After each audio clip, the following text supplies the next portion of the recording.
Bom dia a todos. É uma alegria imensa estar aqui. Eu sou um entusiasta desses encontros e quero agradecer muito aos organizadores deste encontro por se lembrarem de mim, por me oportunizarem este momento de muita alegria.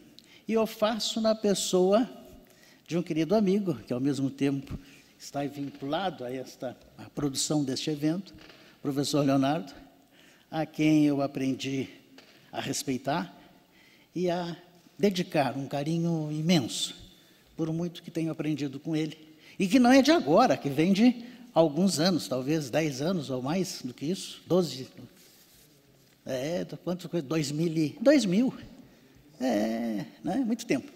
Então, na pessoa do professor Leonardo, eu realmente expresso a minha gratidão. Eu vim preparado para falar algumas coisas, pequenas coisas, poucas coisas, mas, como um defeito que me acompanha, eu acabo botando fora o que eu preparo e, à vista do que aprendi nesses 2 dias, vou pretender construir uma outra narrativa. Há 50 anos atrás, eu sabia tudo. No alvor dos meus 20 anos, nada me era desconhecido. Há 40 anos atrás, eu já não sabia tudo, mas sabia muito. Isso me dava e me enchia de orgulho. Há 30 anos atrás, eu já não sabia muito, mas sabia o necessário. Há 20 anos, eu comecei a ter dúvidas. Nos últimos 10, eu aprendi que não sabia nada e até hoje continuo sem nada saber. Portanto, há 10 anos eu abandonei aquilo que se chama de pré-compreensões. Sou destituído das famosas pré-compreensões. Aquelas mesmas gadamerianas pré-compreensões, acabei de me demitir de todas elas. Por quê?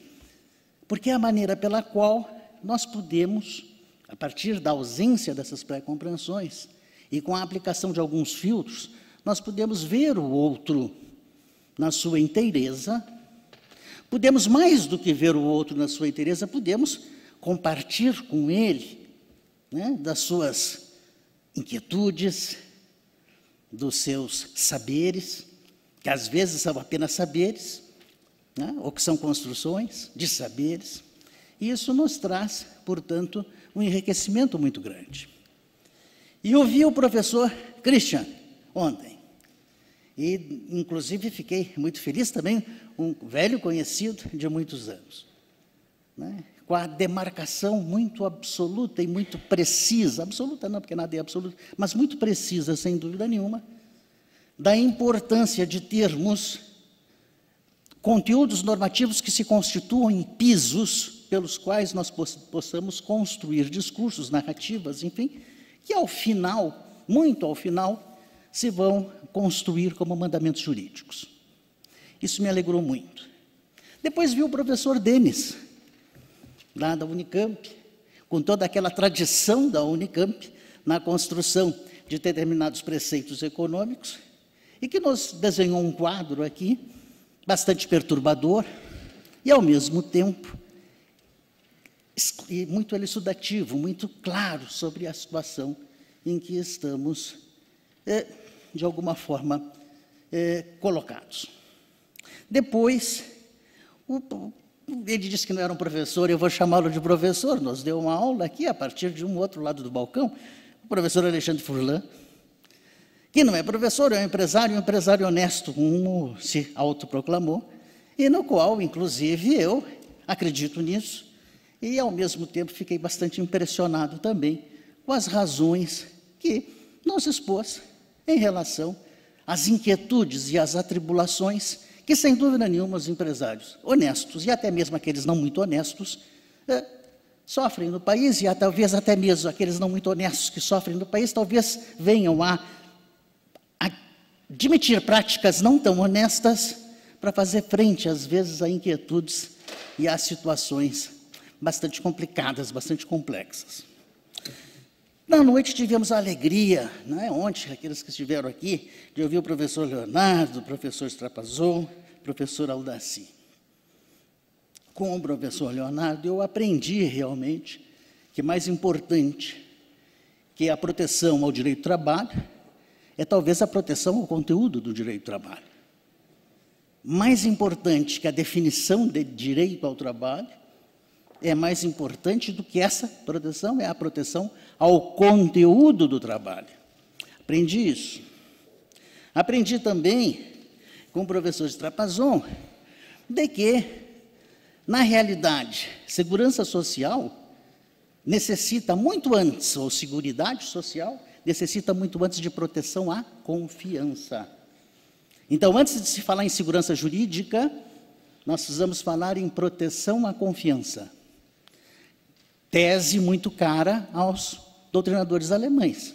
Pena que ontem o professor Ingo não nos falou, ele tem um trabalho belíssimo sobre isso, sobre proteção à confiança, para fundamentar segurança jurídica, para fundamentar seguridade. Hoje a professora Daniela nos brinda com a sua narrativa, da qual eu comparto, já escrevi sobre o princípio do retrocesso a partir da proteção ambiental, no qual eu denomino de proibição de retrogradação, né? E, portanto, esses 2 dias, serviram para que eu aprendesse muito e, ao mesmo tempo, tivesse garantida uma certeza de que algo que eu afirmei, inclusive na minha tese doutoral, a existência de 5 R's. Né? Respeito, reconhecimento, reciprocidade, responsabilidade e redistribuição do poder social. Esses 5 R's são a tônica de toda e qualquer relação social bem-sucedida. Respeito, reconhecimento e reciprocidade. Se não houver reciprocidade no respeito e reconhecimento, não adianta. Com respeito, com reconhecimento, com reciprocidade, nós temos o quê? Responsabilidade. E à medida em que nós podemos atribuir responsabilidade, sem dúvida nenhuma, nós só podemos fazê-lo a partir da redistribuição do poder social. O que isso nos leva no âmbito do nosso contexto na proteção internacional? Dos direitos humanos, do direito humano ao trabalho, do direito fundamental ao trabalho, do qual nós esquecemos a face, talvez, oculta, mas, diria eu, no meu pouco saber, a mais importante, o dever ao trabalho, o dever de trabalho. Fala-se muito de direito ao trabalho. Fala-se da dimensão subjetiva, portanto, uma postura, uma posição subjetiva, ativa numa relação jurídica de direito ao trabalho, de direito do trabalho. Mas há uma dimensão objetiva, que não é uma dimensão subjetiva, há uma dimensão objetiva do trabalho que é um dever ao trabalho. E onde é que está isso, gente? Artigo 29 da Declaração de 48. Permitir ler para os senhores, se ela estiver aqui ainda. Tá. Artigo 29. O indivíduo tem deveres para com a comunidade, fora da qual não é possível o livre e pleno desenvolvimento de sua personalidade. Este é o dever fundamental, que é o dever de cada um com o outro. É a razão matriz daquilo que se chama alteridade. E o trabalho se inclui aí, porque é através do trabalho que nós conseguimos, e o professor Leonardo enfatizou isso ontem, que nós conseguimos fazer frente ao que o meu velho professor, infelizmente tão precocemente falecido, Joaquim Herrera Flores, sempre dizia: existe um circuito de reação cultural que é o mesmo do proto-homem aos dias de hoje. Um circuito que tem, portanto, mais de 200 milhões de anos, que é o mesmo circuito de reação cultural. E qual é este circuito? Necessidades e bens. Todos nós vamos atrás dos bens para satisfazer necessidades. É o caminho, é o iter, que Leonardo falava ontem. Portanto, esse circuito de reação cultural, que é o contínuo percurso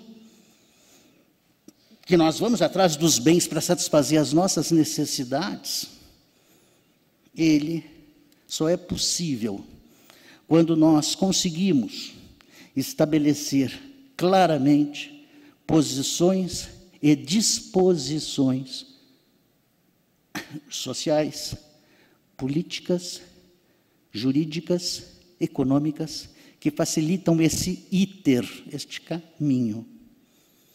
Claro que, no primitivo, a necessidade básica talvez fosse ter uma caverna para passar a noite, uma pele para se cobrir do frio, né? Um pouco de alimento. Talvez hoje, para alguns, vai ser andar numa autobahn, numa Mercedes ou numa BMW, pode ser uma necessidade, é um bem que vai atrás para suprir uma necessidade voluptuosa, sem dúvida, mas uma necessidade. Né?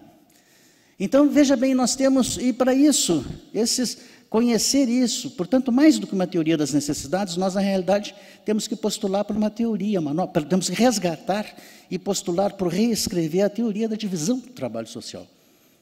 E nós só podemos fazer isso a partir da noção de dever, no campo normativo. Porque fora do campo normativo é o que dizia o querido amigo Joaquim Herrera Flores. Precisamos resgatar o social no primeiro momento. Só com o resgate do social é que nós podemos construir o político, para poder resgatar o político. O direito não pode tudo. O direito vem em último lugar, em terceiro lugar. O social, o político e o jurídico. Para que as conquistas que se obtenham no social e que sejam amalgamadas pelo político, no sistema jurídico não venham a ser palavras vazias. Né? Portanto, sem resgate social, que é o que a professora Aldaci falou ontem aqui, neste banho de realidade e naquele desabafo que a professora fez. O que ela falava, na realidade, era resgate social. Eu procuro afastar a palavra ética. Ética tem um problema sério na raiz, na etimologia. Ethos, do grego, pode ser escrito com E forte ou E fraco. É ethos de reflexão interior ou ethos de etnia, de formação, né? Portanto, dispositiva. Então, talvez afaste a palavra ética. Talvez eu prefira usar o romano mores, porque os costumes... Porque se nós fizéssemos uma linha do tempo hoje, como disse o professor, numa intervenção que fez o professor Ingo, ontem o professor Kurtz, sem dúvida nenhuma, se nós pudéssemos fazer uma linha do tempo, nós veríamos que as conquistas sociais são extraordinárias, frente a todas as dificuldades que nós já enfrentamos. Elas são extraordinárias. E por serem extraordinárias, sem dúvida nenhuma, alguma coisa de certo nós fizemos. Há muito a fazer? Sim, há muito a fazer. E entre esse muito a fazer hoje, e eu não tenho algum tempinho ainda, entre esse muito a fazer hoje, nós temos que cuidar muito com este nosso amor, um tanto quanto descompromissado com o exponencial crescimento tecnológico e com a forma mais perversa de exclusão social que teremos pela frente, que é a exclusão social pela expertise. Na sociedade da informação, nessa sociedade do conhecimento, dominada por robôs, por computadores, novas capacidades são exigidas, novas competências, novo olhar, nova condução do olhar, portanto, uma nova estética é exigida. E quem não dispõe disso vai ser excluído. E essa é a pior, é a mais perversa forma de exclusão social, excluir pelo conhecimento. E nós vemos que no mundo inteiro, o degrau cultural entre as populações é imenso. Não é isso? Vemos aqui no Brasil, mas vemos também na Europa, vemos também na Ásia, vemos na África, vemos nos Estados Unidos, vemos em todos os continentes. Na Canadá, né? País até pouco povoado, mas vemos isso. Então, isso me incomoda muito, e eu fui examinar os dois últimos relatórios da OIT, o World Employment and Social Outlook de 2015, e o mesmo relatório, o mesmo informe de 2016. Em 2015, no relatório de 2015, nós encontramos algumas coisas que são, sem dúvida nenhuma, muito preocupantes. Diz o informe: a crescente desigualdade, a intromissão da tecnologia, causando obsolescência humana. Já não estamos mais falando de obsolescência da máquina. E por isso mesmo que Princeton hoje alberga já um núcleo duro de pesquisa sobre o transhumano, sobre o pós-humano, que é uma coisa que deve nos preocupar daqui por diante. Mas veja bem, a crescente desigualdade, a intromissão da tecnologia, causando obsolescência humana no trabalho, não cooperam para a mudança do quadro global de empregos mais inseguros desde a crise financeira, que está a alimentar as taxas mais elevadas de pobreza, de acordo com o informe de 2015, que estima apenas 1/4 dos trabalhadores do mundo, 1/4 dos trabalhadores do mundo estão em contratos permanentes. A Organização Internacional do Trabalho, pelo acrônimo OIT, pelo acrônimo em inglês, diz que os restantes 3/4 são empregados com contratos temporários ou de curto prazo, trabalhadores independentes ou estão em trabalhos familiares não remunerados. A organização, nesse informe, destaca um aumento do emprego a tempo parcial, especialmente entre as mulheres jovens, embora alguns trabalhadores venham a acolher a flexibilidade de empregos a tempo parcial e alto emprego. Muitas vezes, esses papéis são reduzidos por falta de escolha. Mas isso não é o mais impactante. Impactante é o de 2016, agora, recente, de fevereiro. O de 2016 diz o seguinte: está articulada no seu World Employment and Social Outlook Trends 2016, onde se afirma mais de 3 milhões de pessoas, portanto, de 15 a 16, vão ficar desempregadas em todo o mundo nos próximos 2 anos, tornando os ofícios existentes vulneráveis e alimentando o potencial de agitação social, com a economia global desacelerando rapidamente. Vimos tudo isso entre ontem, as pessoas que aqui estiveram, e hoje. Então, não é novidade para vocês, apenas confirmando a narrativa pela informação, vamos dizer assim, já oficial. A organização prevê que o desemprego aumentará em cerca de 2,3 milhões este ano, para 199,4 milhões, e que 1.100.000 novos desempregados serão adicionados à contagem global em 2017, elevando o desemprego para mais de 200 milhões de pessoas pela primeira vez na história. Neste ano, 2016, o relatório aponta um aumento no desemprego da Ásia, África, América Latina, Oriente Médio. O desenvolvimento de mercados nessas áreas irão suportar o peso do aumento do desemprego após os preços do petróleo, vimos ontem, das commodities, como vimos ontem, que caíram em resposta à desaceleração do crescimento. E aí vai, não vou aborrecê-los, mas incito-os a procurarem, está na página da OIT, este informe agora de janeiro de 2016.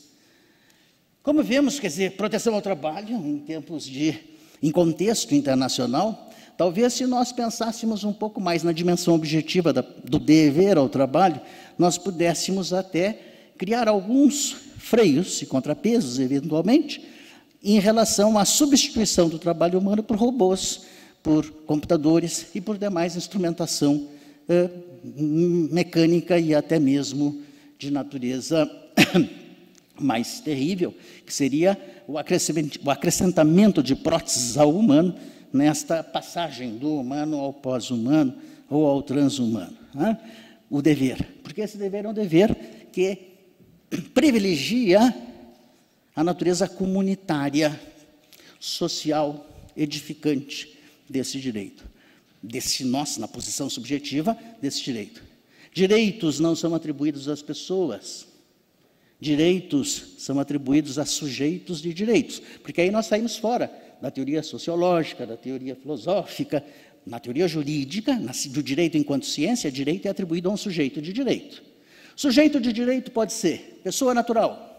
Sujeito de direito pode ser pessoa ficta, chamada pessoa jurídica. Sujeito de direito pode ser órgãos não personalizados.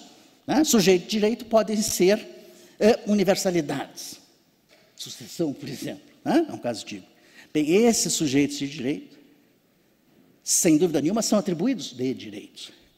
Sujeitos que se identificam como pessoas naturais são atribuídos de direitos humanos, e só a eles. E também nas ordens locais de direitos fundamentais. Os demais sujeitos de direito não são atribuídos de direitos humanos, porque não são humanos. A tentativa de estender os direitos humanos a pessoas fictas, por exemplo, ou órgãos despersonalizados, é perigoso. Já vimos acontecer isso e a coisa é muito complicada. Portanto, eles são atribuídos, esses sujeitos, apenas de direitos fundamentais, mas não de direitos humanos. Portanto, o direito humano, quando coincide com o direito fundamental, no caso específico do direito ao trabalho, coincide um direito humano e coincide um direito fundamental. Também coincide um dever humano e um dever fundamental, dever autônomo, não um dever correlativo a um direito. Aí nós temos que ler as 130 páginas primeiras da dissertação de Casal Tanabás, que é talvez o melhor trabalho a especificar o que são deveres, principalmente escrito em língua portuguesa, que é a tese de doutorado de Casal Tanabás, o dever fundamental de pagar tributos, mas pegando as 150 primeiras páginas que ele vai construir uma teoria do dever. Né? E ali a gente vai ver como se estabelece um dever autônomo. E talvez, na dimensão objetiva do trabalho, seja necessário nós começarmos, principalmente no âmbito internacional, a pensar fortemente no dever ao trabalho, no dever de trabalho, no dever de fomentar essa relação saudável com o outro, na comunidade, promovendo a comunidade, na forma em que o próprio artigo 29 sabiamente estabeleceu na declaração, e tão pouco lido, da Declaração de Direitos. Eram as poucas palavras que eu gostaria de falar para os queridos amigos, agradecendo por ter sido ouvido e, ao mesmo tempo, externando a todos o meu carinho, o meu apreço. Obrigado.